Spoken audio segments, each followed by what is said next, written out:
If you look at the history of the NHL, the age curve is usually pretty predictable. You peak around 27, you start to decline at 29, and by 32, the league is usually done with you. But then, there's this dot right here. This is Sidney Crosby in 2026. What he's doing at 38 years old is beyond absurd. We're in the middle of the 2025-26 season, and Crosby isn't just hanging on.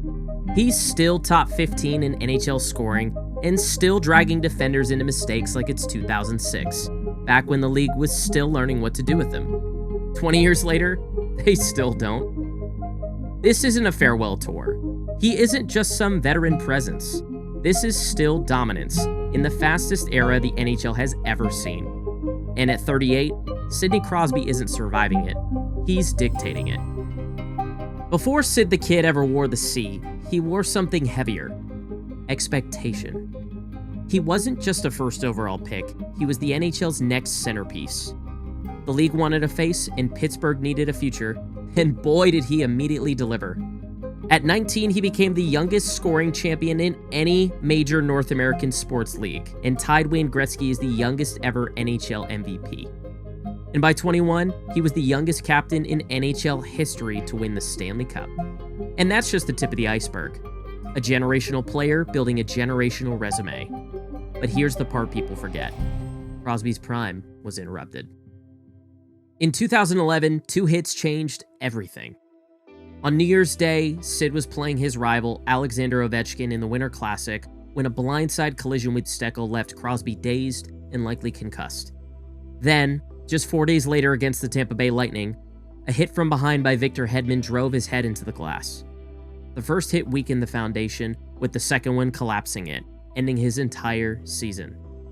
Suddenly, the best player in the world wasn't sure if he'd ever feel normal again, let alone play hockey. For nearly a year, Crosby basically disappeared. Well, I did the math. In that specific window, Crosby was scoring around 1.6 points per game. If you apply that average to the games he missed, we're looking at roughly 160 to 180 points simply erased from history. If those hits never happen, Crosby isn't just top 10 all time right now. He's likely sitting at number 2, breathing down Gretzky's neck. But just as he reclaimed his place in the league, history threatened to repeat itself.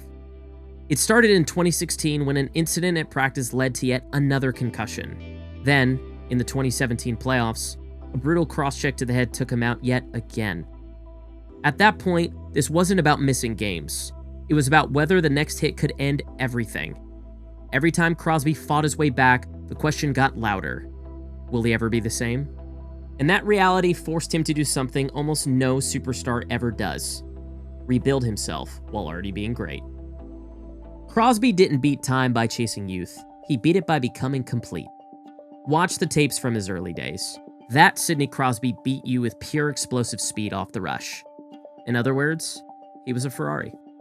But speed is the first thing to go, so Crosby traded the Ferrari for a tank.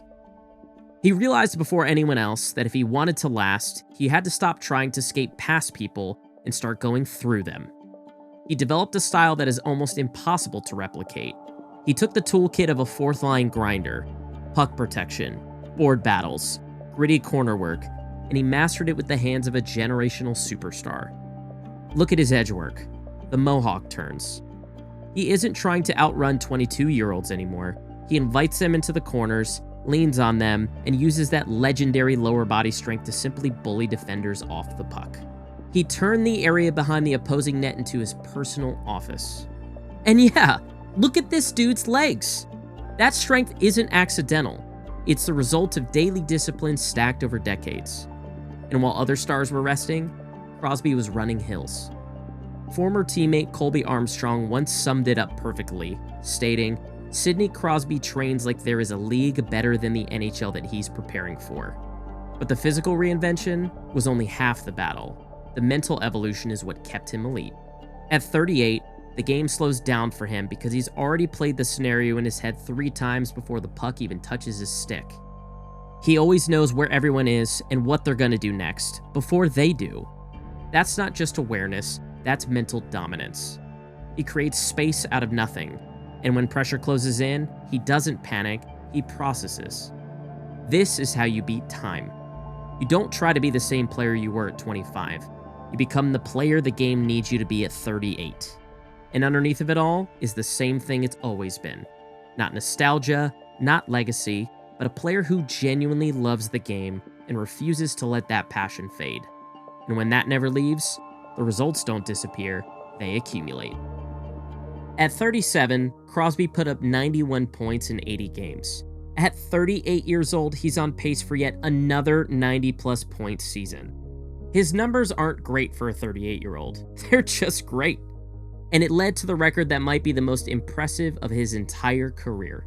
In 2025, Crosby recorded his 20th point-per-game season, more than anyone in NHL history. Not Gretzky, not Lemieux, just Sidney Crosby. Then, on December 21st, 2025, he became the all-time leading scorer in Penguins history, passing Mario Lemieux. Sidney Crosby has passed Mario Lemieux for the most points ever by a Pittsburgh Penguin. This was a full circle moment, folks. The kid who once lived in Lemieux's guest house and shared the ice with him during his rookie season had finally surpassed his mentor. A month later, he played NHL game 1400. Only 45 players in league history have ever reached that mark. Crosby became the first Penguin to do it. Oh, and by the way, he picked up 2 assists while he was at it. These moved him past Gordie Howe for 5th most multi-point games ever. Since then, the milestones just keep stacking. He became the first player in NHL history with 50 career overtime points, and he became the 9th player to join the exclusive 1,700-point club, joining the likes of Gretzky, Jagr, and Gordie Howe. But for Sidney Crosby, it's 1,700 points. The captain climbs to rarefied air. At 38 years old, Crosby isn't just chasing milestones, he's rearranging history. There's a reason Sidney Crosby still commands the league's respect. He was recently named number 19 on the Athletic's top 40 sports leaders list, across all sports. Because this isn't just about production, it's about how he approaches the game, the obsession with detail, the refusal to accept being almost elite. Ask today's stars who they studied growing up, and you'll hear the same name. Players the likes of Nathan MacKinnon, Connor McDavid, Cale Makar, Jack Hughes, all of them watched Sidney Crosby. Not just how he scored, but how he prepared. He became the blueprint for the next generation. There are players who peak high, there are players who last long, and then there are players like Sidney Crosby, who managed to do both.